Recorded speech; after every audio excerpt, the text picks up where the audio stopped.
नमस्कार, आज हम बात करने जा रहे हैं आंवला एकादशी की।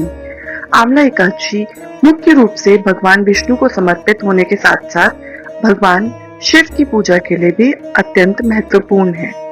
इसे रंग भरी एकादशी के नाम से भी जाना जाता है, जिसमें शिव पार्वती और विष्णु जी की एक साथ पूजा की जाती है।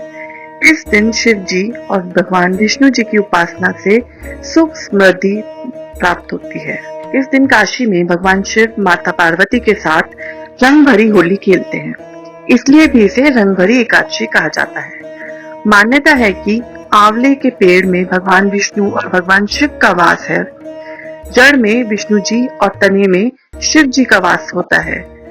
आंवले की एकादशी के दिन आंवले के पेड़ की पूजा की जाती है, जिससे विष्णु जी के साथ साथ शिव जी की भी कृपा मिलती है।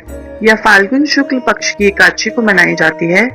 ये एकमात्र ऐसी एकादशी है जिसमें भगवान विष्णु के साथ साथ भगवान शिव की पूजा का भी विशेष महत्व है।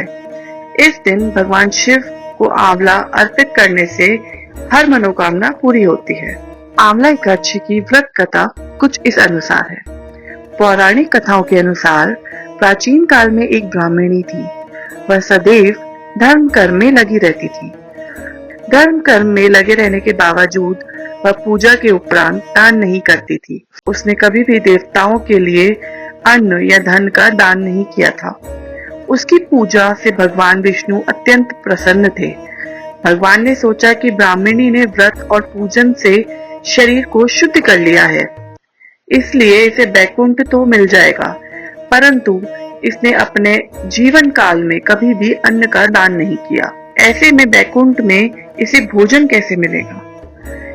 एक दिन भगवान विष्णु दान मांगने वाले के भेष में ब्राह्मणी के पास गए और उन्होंने भिक्षा मांगी।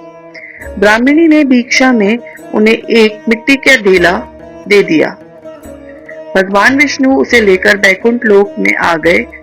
कुछ दिन बाद ब्राह्मणी की मृत्यु हो गई। मृत्यु के पश्चात उसे वैकुंठ में जगह मिली।